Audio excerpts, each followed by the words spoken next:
Okay, I would like to thank everybody for being here today. My name is Fran Miller. I am chairing the Lieutenant Governor's Foster Care Initiative Working Group. I'd like to thank my fellow senators for being here. By the way, so everyone knows, we had invited members of the House to attend as well in this particular initiative. There was an article today in today's newspaper concerning this hearing by my good friend Nancy at the AJC. It's not about privatization at the end of the day. That was the headline. It really is about trying to improve the outcomes for children that are in foster care. And it's not a result, okay, of what the last 2 weeks' stories in the Atlanta Journal and Constitution. I want to make that quite clear. This initiative was begun, and I'm going to introduce him in a minute, by Rick Jackson, a very successful businessman with Jackson Healthcare. He went and spoke with the Lieutenant Governor on this particular issue. Quite frankly, I've been down here 15 years, 12 years where I was house trained, and 3 years in the Senate. And we really haven't spent a lot of time talking about this particular issue. And I think the reason is, quite frankly, it's one of those issues that people are not comfortable with, number one. There's not a strong lobbying effort out there, number two. And the time is probably right. And as I was quoted in the newspaper article, the idea of this is to get a ball rolling. I'm not saying there's going to necessarily be legislation in the upcoming session, but I do believe that we can do better.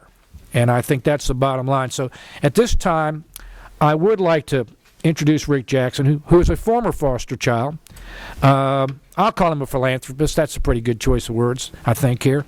And appreciate very much when I see the business community actually get engaged on issues in this state. That's a good thing, because they still, quite frankly, are probably one of the strongest lobbying arms in this state.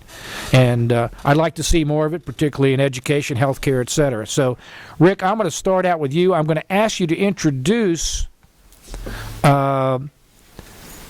each gentleman at a time on a bio basis, if you would, when they're going to speak. And then I've got a couple of points I want to make before they start, if that's okay. So if you would start, Rick.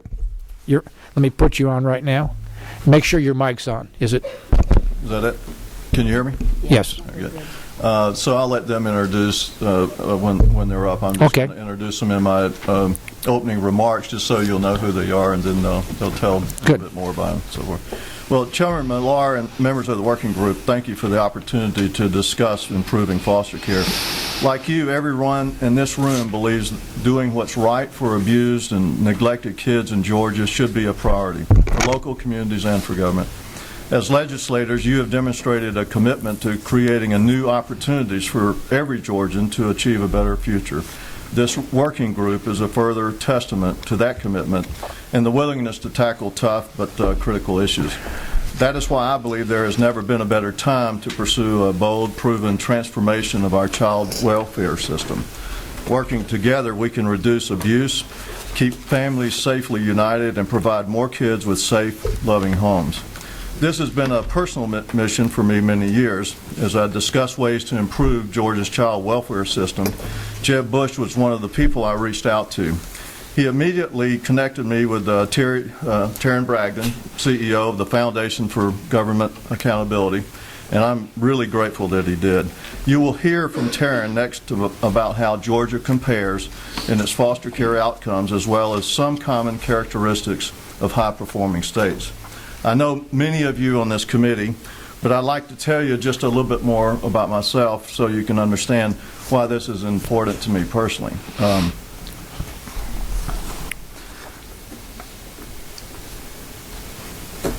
That's all right. We're all allowed to have a moment. It's okay. Thank you.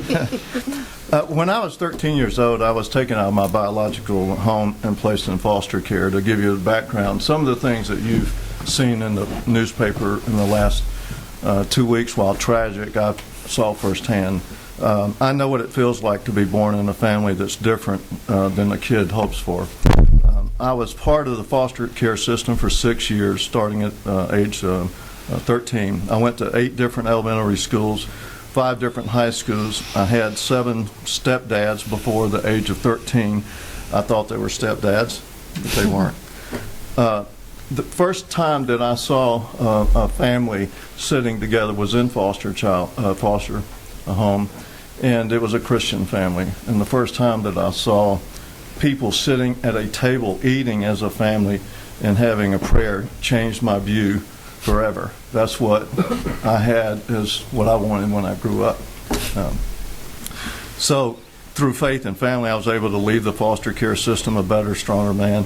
I want more kids in Georgia to have that same chance.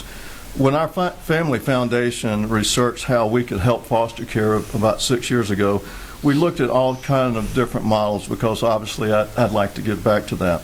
I was at the Methodist Children's Home from ages 14 to 16 in Avondale, I think is where it is.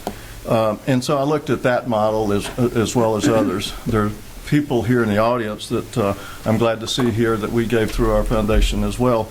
But I wanted to see what we could do to really do something significant.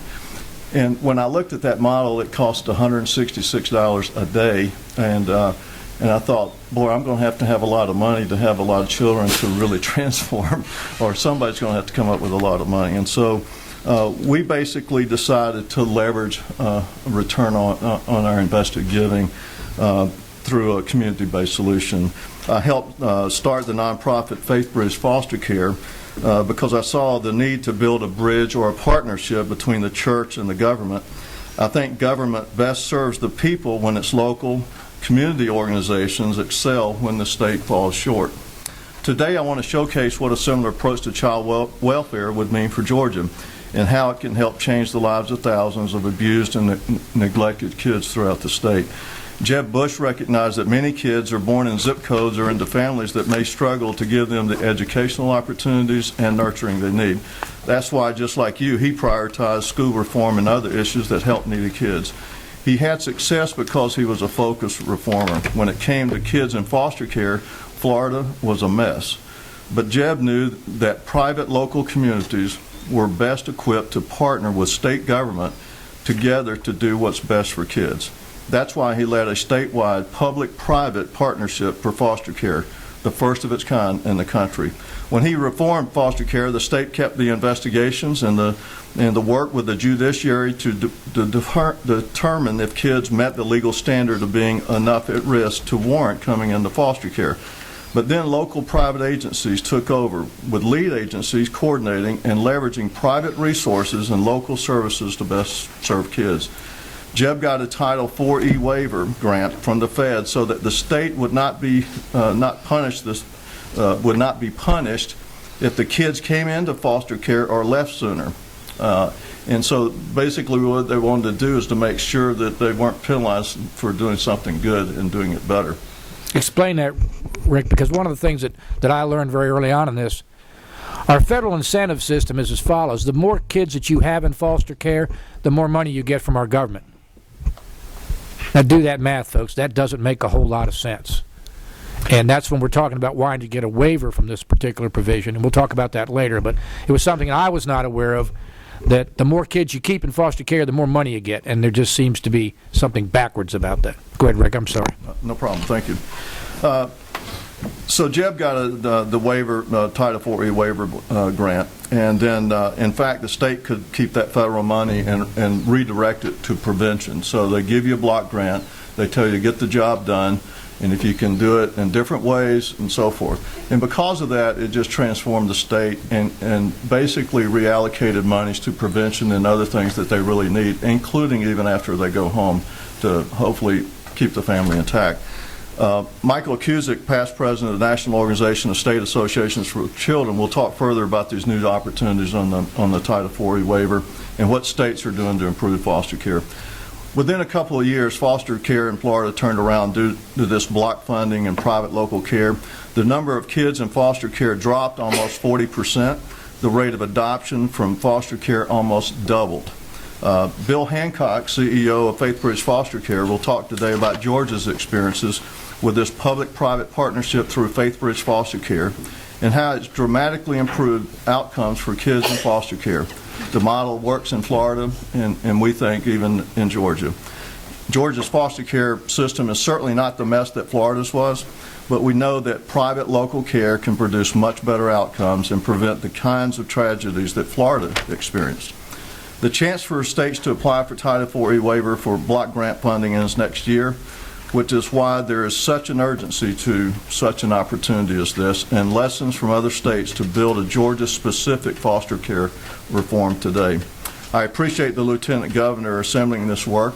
In fact, once I met Taryn, I asked the Lieutenant Governor if he would like to just listen in to this feasibility. We were learning something about what Florida did, and he actually came to that meeting and heard the first meeting that we had. So I appreciate his interest in it. But most importantly, I appreciate the hard work that all of you are beginning on behalf of these kids who don't usually have a voice at the Capitol, and on behalf of all the foster children in Georgia. Thank you for taking the time to stand up for the least of these.